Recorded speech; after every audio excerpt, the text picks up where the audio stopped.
Seems like a relatively pleasant feud, as feuds go. All right. We have two gentlemen with us from LA County PTAC. What does PTAC stand for? Procurement Technical Assistance Center, PTAC. It's a county agency. Please welcome Fernando Nieto and Enrique Gonzalez. Our agents negotiated about trails. We rehearsed that. Hello.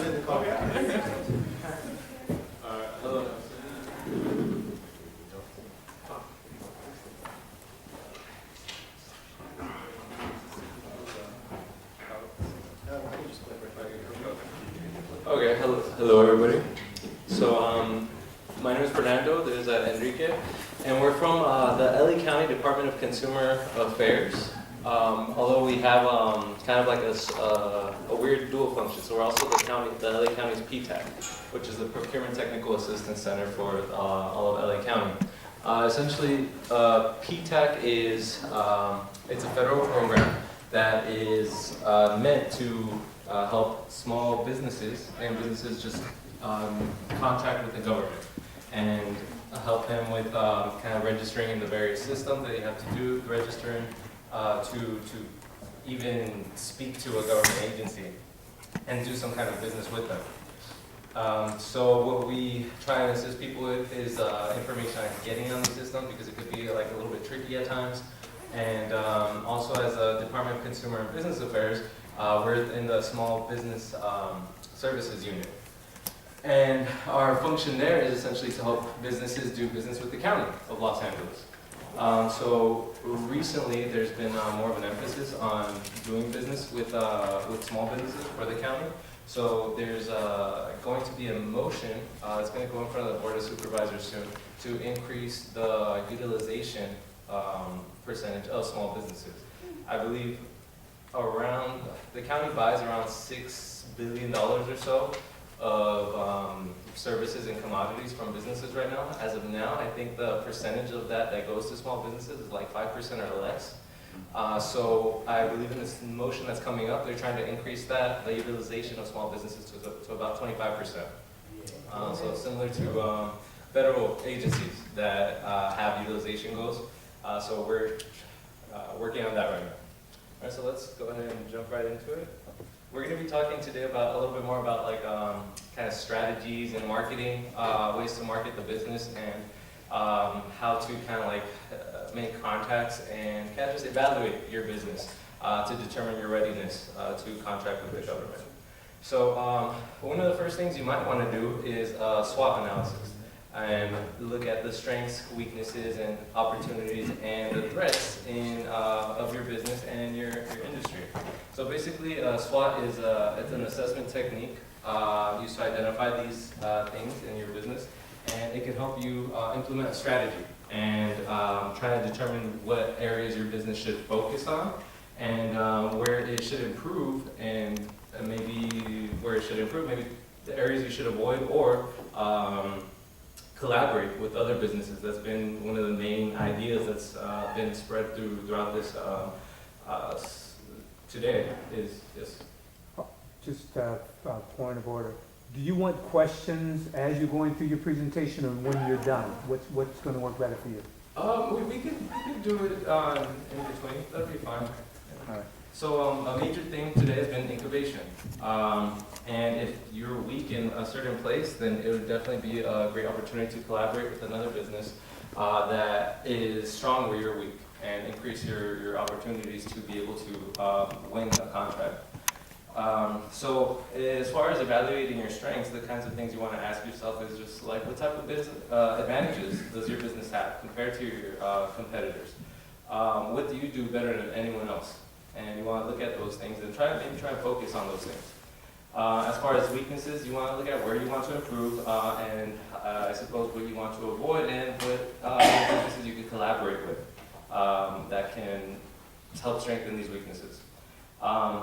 Opportunities. You want to look at, depending on your business, your industry, what kind of trends can you capitalize on? What kind of trends can you spot that are occurring that you can kind of try to take advantage of. During lunch, we were speaking about. Excuse me. Yeah. And this is not a question, I don't mean to, but can I just say, let me be blunt, okay? What you're talking about right now, Right. business is here, Dick. Okay. What we're really interested in you guys talking about are what are the opportunities for doing business with the county? What are the future trends and the future things that the county is looking for that small businesses can do business with the county on? Instead of, because everybody here gets that. Right. Okay. Okay. Okay. All Definitely. right, thank you. Let me fast forward a little bit then. Well, I mean, I would just say that the PTAC is designed for identifying those opportunities. So, well, we wouldn't necessarily say, well, these commodities or these services are necessarily on the hot list right now, though there is a hot list that we can get for you. It really is something that we'd be able to do in the area of, well, let us know what your business is. And then we'll be able to find, the certification that's going to be able to make it easier for you to be able to negotiate with a contracting officer to be able to get that business.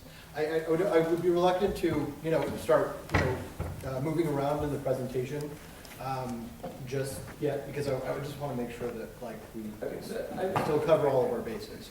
Quick question. Yeah. For the PTAC, Yes. okay, do you all specialize or have someone who specializes in defense contracts in particular? Yeah, when it comes, Because you're talking to military members as well, or? right, the PTAC is designed to be able to provide that type of assistance.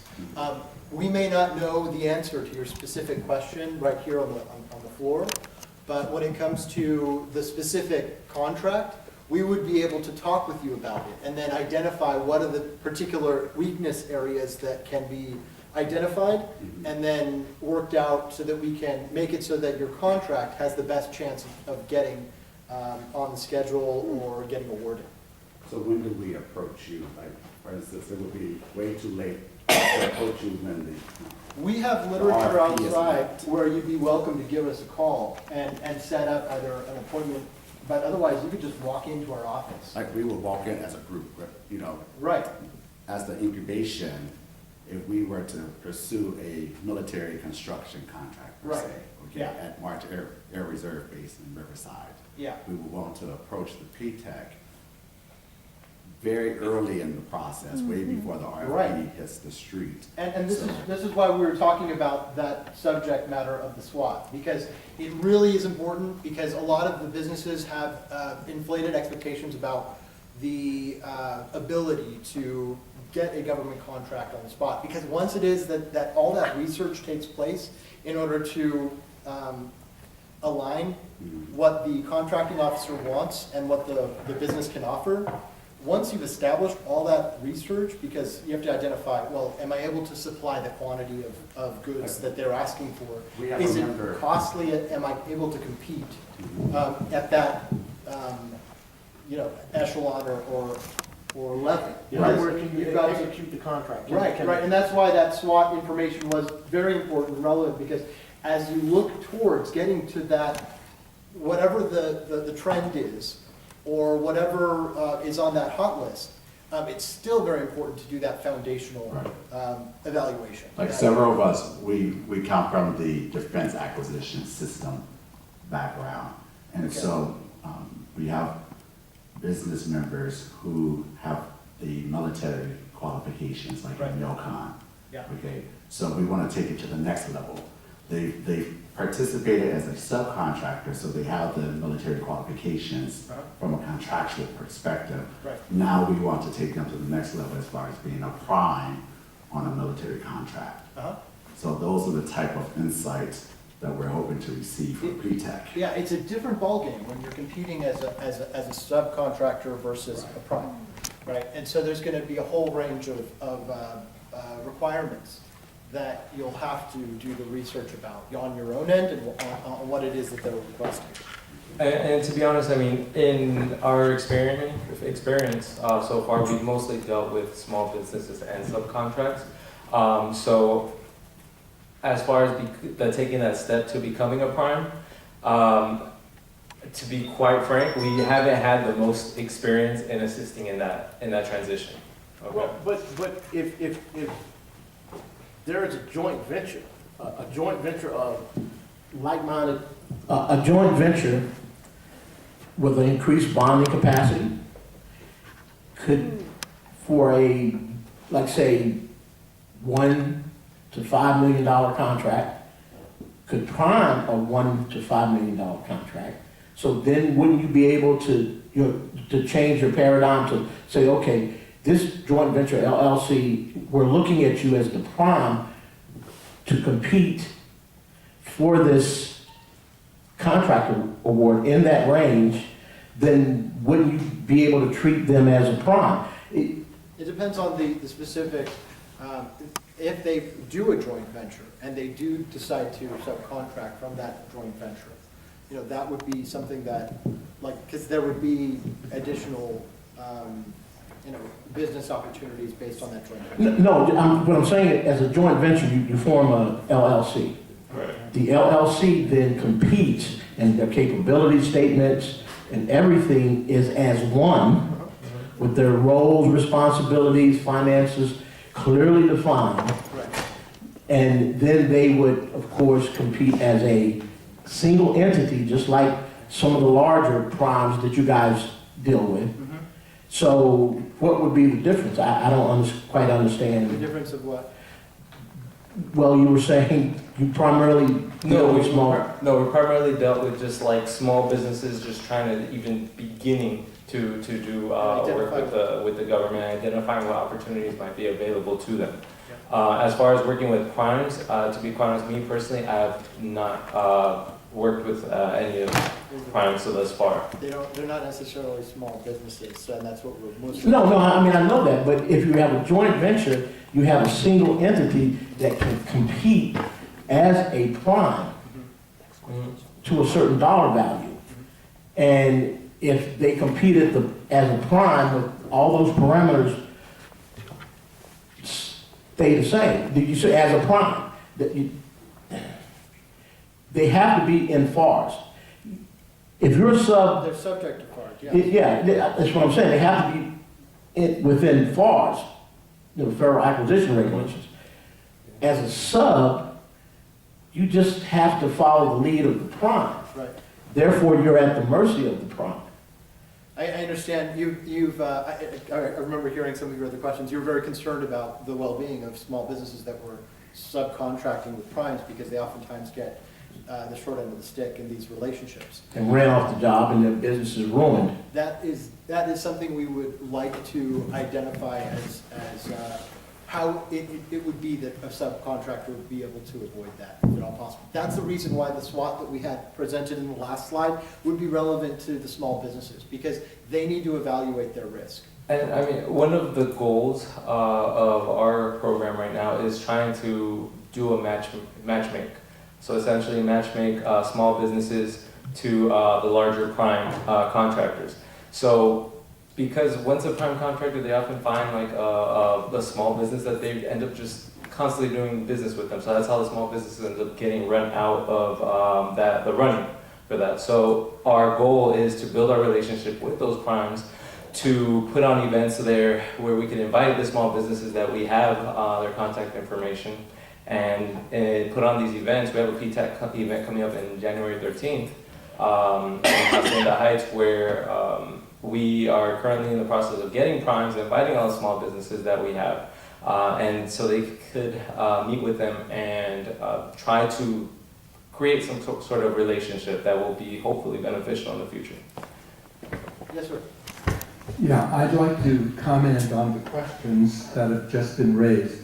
Having worked for primes in preparing proposals, having worked for minorities preparing proposals, and having worked for public agencies which prepare the RFPs for these types of things, I can tell you that what is being asked about here, which is to create a collaboration between smaller entities and so forth, you have to look at the requirements of the RFP and the requirements of the agency for a prime. It isn't a department that deals with disadvantaged and minority and so forth.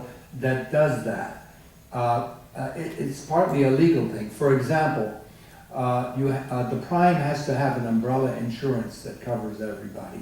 The prime has to assume liability. The prime has to demonstrate certain, meeting certain requirements, including, and this is one of the tough ones when you're collaborating, including past experience on similar projects in which the team has worked together. I've been involved in inviting minority firms to participate. I see how that works, disabled and so forth.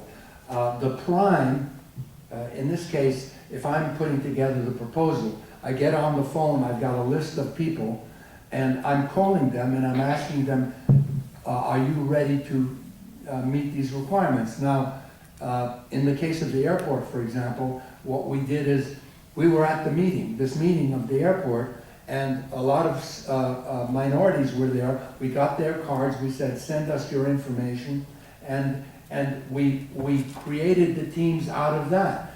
That's why I say a big part of this, it may be encouraging the public agency, encouraging primes to be more open, to reach out to more minorities in the case of a large prime.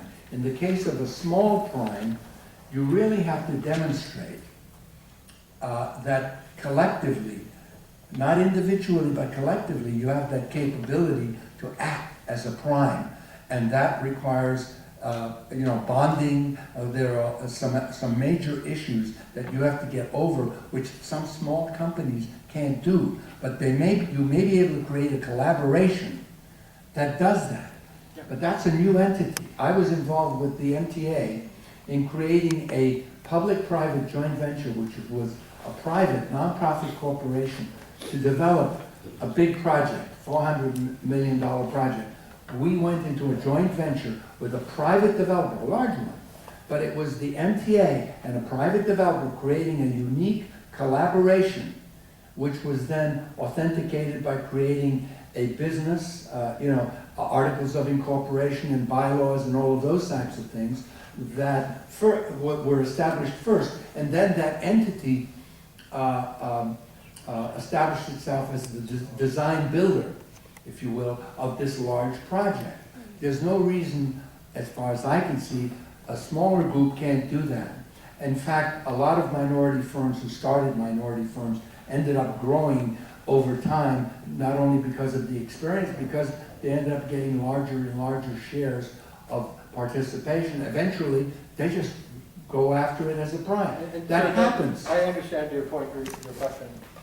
But when it comes to identifying those categories that would offer a preference in contracting opportunities, that's something we could also help with. I mean, just this last week, we received phone calls from businesses finding out how it is they'd be able to establish themselves as part of a traditionally disadvantaged group.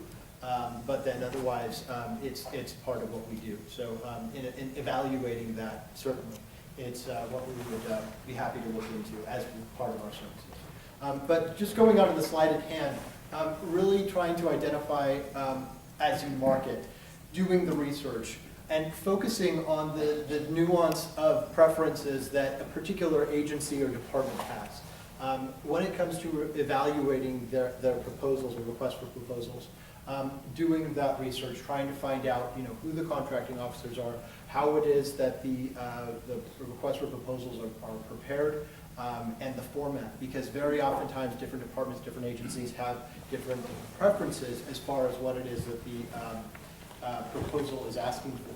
So doing that research, and the research also would include the SWOT analysis that we talked about, because there's a lot of risk involved in contracting with the government. It could wind up, because businesses, even though they get the award, they might not have the capacity to be able to deliver on what it is that the proposal is requesting. So that really is where the risk lies, both for the business as well as the government. Contracting officers see businesses as risk while they're considering them. Right, and so it's important to identify both sides of that risk. Yes, sir. Yes. When you talked about the goal going from 5% to 25. I forget the exact term you used. I don't know if it was a goal. The question, when you talk about risk to the big contractor, is that a goal, or is that something like what the LA World Airport talked about? It's mandatory, and there's penalties for them not reaching that. Is those kind of teeth in this motion that's going forward to the, I believe you said the county? The county, yeah, it's with the county of Los Angeles. As far as the requirements, I don't think As far as having the teeth, like you said, whereas there's actually like penalties involved where they actually take that away, I don't believe that is part of the motion. Yeah. Okay. But then, when we're talking about, you just spoke about the risk, Enrique, to the prime contractor. The subcontractor, that's their major risk. You're spending time and energy going through the process of trying to get a contract, trying to fit one of the boxes, and there's really nothing that's going to hold the person that, or the contractor, to anything. And that I would just suggest, as you guys talk to whoever you're talking to about this as it goes forward, that has to happen. If you don't have the teeth, I mean, we can probably go over the last, me personally, I can take you back 35 years of what no teeth does across California, different agencies. The same conversation, the same challenges 35 years ago still exist in those agencies that don't have the teeth. Because the only thing that a prime contractor respects, and John, I mean, you being an architect and doing those other kind of things that you did, project planning, if the requirement wasn't met and the contract was taken, they meet the contract every time. When it's a go, rarely do they meet it. Rarely. And if they do, it's usually with the same people. So that's something that really needs to be looked at. Yeah. The report, the board motion, it's really something that we, as the small business services, not necessarily in the capacity of PTEC, because small business services serves the board, the motions that are generated. In the capacity of that, we are small business services. We advance the purpose of that motion. So when it comes to county contracts, we essentially serve the purpose of that particular motion. Now, as far as penalties go, Specifically. sure. As far as penalties go, that would be something that, would be much more effective in carrying out the objectives of this motion, right? And I fully agree with you. But when it comes to what it is that the board decides the deputies and the research consultants that prepare it, I know that our director probably has some input in that process, definitely. But I think for purposes of the presentation, I think we're mostly trying to focus on what is. What could be would be great, but I think it would serve a different purpose. Is that? No, I understand the answer. I guess what I'm, and I think you really need to, you guys have a challenge in servicing what the board puts out there. If there's no teeth, you're going to find when you come out and start talking to the small guy that you're trying to advocate to get a piece of the action, they're going to be frustrated because the big guy really doesn't, there's nothing that's holding his feet to the fire other than, his goodwill. And as any of us that have been involved in contracting in any form, it's about relationships. If you don't have the relationships with, company A, you're not going to get the work. Even though there's a goal for someone like you to get it, it's relationships. And the only way that I've understand, and I'm not an expert on all, but I have some experience, is there has to be something there that says, if you don't, then this happens. And I guarantee you every time when that's there, they do that. And so I'm just suggesting that as you're going through these forms, you should probably really engage those small businesses to see if you're hearing that same conversation, because if you are, then you know that's something that has to be fixed. And I know the political will has a certain agenda, and I know it's hard to impact that, but to do your job, we got to find some way where we can talk to you guys and you can help advocate that position so that it really works out here for Main Street. Yeah, and as Fernando said, the business utilization motion is a very recent thing. So we're not necessarily able to speak authoritatively about things this recent. I mean, at this point, I think we were just sent the report the last couple of weeks. So as far as us being able to provide assistance in being able to advocate, certainly. But when it comes to identifying ways in which penalty processes can take place, that I can't necessarily speak on. So is it a part of Hold on, we have someone before you. Hold on. If I may, real quick, one of the comments made at the beginning of the conference, at the beginning of the conference, one is that we're drilling down this issue, and I feel a little bit like we are beating you, and you're trying to tell us you're the messenger. So we're not going to beat that, but we're going to ask you to do something. We're going to ask you to come back to us and tell us that you have passed on this significant concern, and then shoot back out to us what the responses have been, and perhaps what we need to do, and to whom to move forward. Now, having said that, the second issue I'm going to give you is one of recency, and this applies to everyone who's a small business working under a prime. When you start working with the government, things will go wrong, as they always do.